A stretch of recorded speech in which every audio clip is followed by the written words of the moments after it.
ಕಳೆದ ಕೆಲವು ದಿನಗಳ ಹಿಂದೆ ಸುಳ್ಯದಲ್ಲಿ ನಡೆದ ಅಪಘಾತದಲ್ಲಿ ಮೃತಪಟ್ಟ ಬೆಟ್ಟಂಪಾಡಿ ಗ್ರಾಮದ ಕಕ್ಕೂರು ನಿವಾಸಿ ರಾಮಯ್ಯ ರೈ ಅವರ ಮನೆಗೆ ಪುತ್ತೂರು ಶಾಸಕರಾದ ಅಶೋಕ್ ಕುಮಾರ್ ರೈ ಅವರು ಭೇಟಿ ನೀಡಿ ಕುಟುಂಬಕ್ಕೆ ಸಾಂತ್ವನ ತಿಳಿಸಿ ಆರ್ಥಿಕ ನೆರವು ನೀಡಿದರು.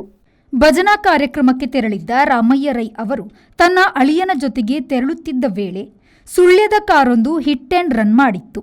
ಅಪಘಾತದಲ್ಲಿ ರಾಮಯ್ಯ ರೈ ಅವರ ಅಳಿಯ ಸ್ಥಳದಲ್ಲೇ ಮೃತಪಟ್ಟಿದ್ದರು. ಪ್ರಕರಣಕ್ಕೆ ಸಂಬಂಧಿಸಿದಂತೆ ಸುಳ್ಯ ಠಾಣೆಯಲ್ಲಿ ಪ್ರಕರಣವು ದಾಖಲಾಗಿದ್ದು ಆರೋಪಿ ಕಾರು ಚಾಲಕ ತಲೆಮರೆಸಿಕೊಂಡಿದ್ದಾನೆ. ಹಿಟ್ ಅಂಡ್ ರನ್ ಪ್ರಕರಣವನ್ನು ಪೊಲೀಸ್ ಇಲಾಖೆಯು ಗಂಭೀರವಾಗಿ ಪರಿಗಣಿಸಬೇಕು. ಮೃತಪಟ್ಟ ಕುಟುಂಬಕ್ಕೆ ಕಾರು ಮಾಲೀಕ ಸೂಕ್ತ ಪರಿಹಾರವನ್ನು ನೀಡಬೇಕು. ಅಪಘಾತದಿಂದ ರಾಮಯ್ಯ ಅವರ ನಿಧನದ ಬಳಿಕ ಕುಟುಂಬವು ಅನಾಥವಾಗಿದೆ. ಇಬ್ಬರು ಮಕ್ಕಳು ವಿದ್ಯಾಭ್ಯಾಸದಲ್ಲಿ ತೊಡಗಿಕೊಂಡಿರುವ ಕಾರಣ ಕುಟುಂಬಕ್ಕೆ ಆಧಾರವೇ ಇಲ್ಲದಂತಾಗಿದೆ. ಮನೆ ನಿರ್ಮಾಣ ಕಾಮಗಾರಿಯು ಅರ್ಧಕ್ಕೆ ನಿಂತಿದೆ.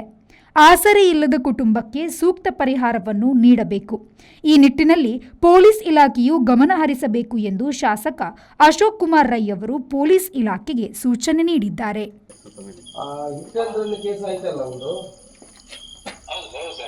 ಏನಾಯ್ತದು, ಏನು ಡೆವಲಪ್ಮೆಂಟ್, ಏನು ಇಬ್ಬರು ಸತ್ತವರು ಹೋದ್ರ ಅಲ್ಲ ಏನಾದ್ರು ಅವರು ಕಾರ್ ಸೇಲ್ ಮಾಡಿದಾನೆ ಸರ್. ಈಗ ಅವನು ಬಾಂಬೆಯಲ್ಲಿ ಕೂತ್ಕೊಂಡು ತಂದೆ ಕರೆದು ವಾರ್ನಿಂಗ್ ಮಾಡಿದಾನೆ ಸರ್. ಯಾರನ್ನು ತಂದೆಯನ್ನು ಕರೆದು? ಹೌದೌದು ಸರ್. ತಂದೆಯನ್ನು ಒಳಗೆ ಕೂರಿಸಿ ತಂದೆಗೆ ಈಗ ಲಾಯರ್ ಕರ್ಕೊಂಡು ಬಂದಿದ್ದ ಸರ್. ಅದು ಜೋರು ಮಾಡಿ ಕಳಿಸಿ ನಾಳೆ ಸಂಜೆ ಒಳಗೆ ಬರ್ಬೇಕಂತ ಹೇಳಿ ಸರ್. ನೋಡಿ, ಈಗ ಅವನು ಏನಾದರೂ ಮಾನವೀಯತೆ ನೆಲೆಯಲ್ಲಿ ಮಾತಾಡಬೇಕು. ಮಗನನ್ನು ಅಲ್ಲಿ ಕೂಡಿಸಿ ಕುಡ್ಕೊಂಡು ಬಂದು ಇಡೀ ರೋಡಲ್ಲಿ ಓಡಿಸಿ ಜೀವ ತೆಗೆಯುವುದಂತ ಹೇಳಿದ್ರೆ ಅದಕ್ಕೆ ಜೀವಕ್ಕೆ ಬೆಲೆ ಇಲ್ವಾ?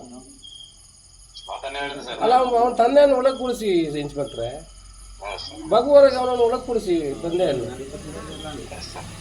ನೀವು ಅಷ್ಟು ಲೈಟ್ ತಗೊಂಡ್ರೆ ಹೇಗೆ? ಪಾಪ ಇವ್ರು ಯಾರು ಕೇಳು. ಅಲ್ಲಲ್ಲ, ನೀವು ಇವತ್ತು ಒಳಗೆ ಕೂಡಿಸ್ತಾ ಇದ್ರೆ ಅವ್ನ ಮಗ ನಾಳೆ ಬರ್ತಾನೆ, ಎಲ್ಲಿಗೆ ಹೋಗ್ತಾನೆ? ಬರೋದಿಲ್ಲ. ನೀವು ಬಾಕಿಯವ್ರು ಏನೋ ಗಲಾಟೆ ಮಾಡ್ತಾರೆ, ತಾಯಿ ತಂದೆ ಮಗ ಎಲ್ಲ ಹೇಳ್ಕೊಂಡು ಹೋಗೋಣ. ಸೊ ಅವರನ್ನು ಕೂಡಿಸಿ ಒಳಗೆ, ಈಗ ರಾತ್ರಿ ಹೋಗಿ ಕರ್ಕೊಂಡು ಬಂದು ಒಳಗೆ ಕೂಡಿಸಿ ನಾನು DSP ಹೇಳ್ತೇನೆ. ಇಲ್ಲಾಂದ್ರೆ ಇವರೆಲ್ಲ ಊರಿಯವರೆಲ್ಲ ಹೊರಡ್ತಾರೆ. ಈಗ ಅವನು ಇನ್ಶೂರೆನ್ಸ್ ಕ್ಲೈಮ್ ಮಾಡಿ ಅಂತ ಅವನ ತಲೆಯಲ್ಲಿದ್ದರೆ ಅದು ಆಗ ಮಾನವೀಯತೆ ನೆಲೆಯಲ್ಲಿ ಏನಾದರೂ ಅವರು ಸಾಕಾರ. ಒಂದು ಗಂಡು ಒಂದು ಹೆಣ್ಣು, 2 ಮಕ್ಕಳು ಇರುವುದು ಅವ್ರಿಗೆ, ಬೇರೆ ಏನಿಲ್ಲ. ಇಲ್ಲಿ ಮನೆ ನೋಡೋ ಪರಿಸ್ಥಿತಿ ಭಾಳ ಹಾಳಿದೆ. ಸೈಡಲ್ಲಿ ಹೋಗೋನು ಹೊಡ್ಕೊಂಡು ಹೋಗಿ ಸೀದಾ ಹೋಗಿ ಅಲ್ಲಿ ಹೋಗಿ ಅಡಗಿ ಕೂತಿದ್ದೇವೆ ಅಂತ ಹೇಳಿದ್ರೆ ಅದಕ್ಕೆ ಇದು ಮಾಡಲಿಕ್ಕೆ ಆಗೋದಿಲ್ಲ. ನೀವು ಅವರನ್ನು ಇಮಿಡಿಯೇಟ್ ಕರ್ಕೊಂಡು ಬಂದು ಕೂಡಿಸಿ. ಆಗ ಬೆಳಿಗ್ಗೆ ಬಂದು ಮುಟ್ತಾನೆ ಮಗ, ಬಿಸಿ ಮುಟ್ಟದಿದ್ರೆ ಆಗ್ತದ? ಇದೆಲ್ಲ ಸೋಷಿಯಲ್ ಜಸ್ಟಿಸ್ ಅಲ್ವಾ?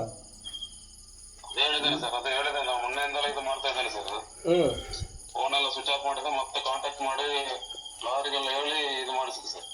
ಪರವಾಗಿಲ್ಲ, ಲಾರಿಗೆ ಆಕ್ಸಿಡೆಂಟ್ ಅಂತ ಹೇಳಿದ್ರೆ ಅದು accident. It is hit and run. Hit and run by purpose ಆಗಿರೋದು. ಇದೇನು ಇವರು ಮಧ್ಯ ರಸ್ತೆಯಲ್ಲಿ ಹೋಗೋಕೆ ಅಡ್ಡ ಬಂದು ಮಾಡಿರುವಂಥದ್ದಲ್ಲ. ಸೊ ನೀವು ನಾಳೆ ಒಳಗೆ ಇದು ಮಾಡಬೇಕು. ನಾಳೆ ಒಳಗೆ ಬಂದಿಲ್ಲ ಅಂತ ಹೇಳಿದ್ರೆ ಅವನನ್ನು ತಂದು ಕೂರಿಸಿ ನಾನು SP ಅವ್ರ ಹತ್ರ ಮಾತಾಡ್ತೀನಿ. ಮತ್ತೆ ಇನ್ನೊಂದು ಗಲಾಟೆಗೆ ಅವಕಾಶ ಕೊಡಬೇಡಿ. ಮತ್ತೆ ಅವನು ಬಂದ್ರೆ ನಾನು ಈಗ ಹೇಳಿದ್ದೇನೆ ಕುಟುಂಬದ ಆಧಾರ ಸ್ತಂಭವನ್ನು ಕಳೆದುಕೊಂಡಿರುವ ನಿಮಗೆ ಜೀವನ ನಡೆಸಲು ಕಷ್ಟ ಸಾಧ್ಯವಾದರೆ ನನ್ನ ಬಳಿ ಬನ್ನಿ, ನಾನು ನಿಮಗೆ ನೆರವಾಗುತ್ತೇನೆ.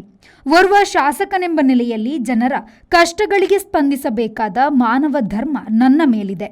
ಮಕ್ಕಳ ವಿದ್ಯಾಭ್ಯಾಸವನ್ನು ಮೊಟಕುಗೊಳಿಸಬೇಡಿ.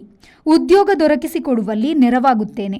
ನಾನು ನಿಮ್ಮ ಜೊತೆಗೆ ಇದ್ದೇನೆ ಎಂದು ಹೇಳಿದ ಶಾಸಕರು ತುರ್ತಾಗಿ ಕುಟುಂಬಕ್ಕೆ 15,000 ರೂಪಾಯಿ ಧನ ಸಹಾಯ ಮಾಡಿದರು.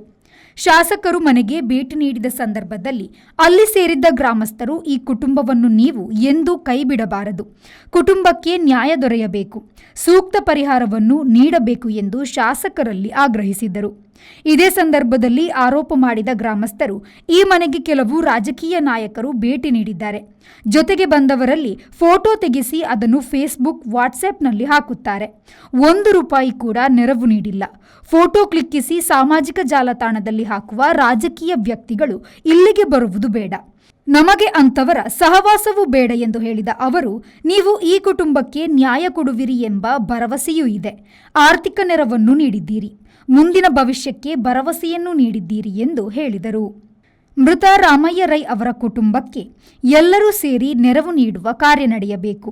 ಶಾಸಕರು ಈ ಕುಟುಂಬಕ್ಕೆ ಆರ್ಥಿಕ ನೆರವು ನೀಡಿದ್ದು ಮಾತ್ರವಲ್ಲದೆ ಅವರ ಮಕ್ಕಳಿಗೆ ಉದ್ಯೋಗದ ಭರವಸೆಯನ್ನು ನೀಡಿರುವುದು ಅಭಿನಂದನಾರ್ಹವಾಗಿದೆ ಎಂದು ಬ್ಲಾಕ್ ಕಾಂಗ್ರೆಸ್ ಅಧ್ಯಕ್ಷರಾದ ಕೃಷ್ಣ ಪ್ರಸಾದ್ ಆಳ್ವಾರ್ ಅವರು ಹೇಳಿದರು. ಈ ಸಂದರ್ಭದಲ್ಲಿ ಗ್ರಾಮ ಪಂಚಾಯತ್ ಸದಸ್ಯ ಮೊಯಿದು, ಸ್ಥಳೀಯರಾದ ಪ್ರಕಾಶ್ ರೈ, ಸುಭಾಷ್ ರೈ ಸೇರಿದಂತೆ ಹಲವು ಮಂದಿ ಗ್ರಾಮಸ್ಥರು ಉಪಸ್ಥಿತರಿದ್ದರು. Anish, V4 news, Puttur. Rice Spices started in the year 2019.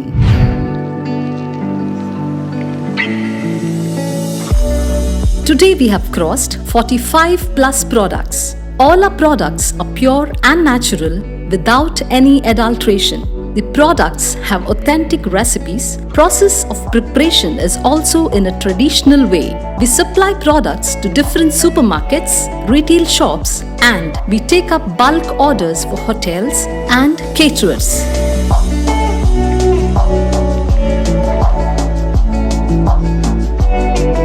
We have an experiential store at Rice Spices, Chilimbi, opposite Reliance Mart, Mangaluru. Contact 96 065 93921.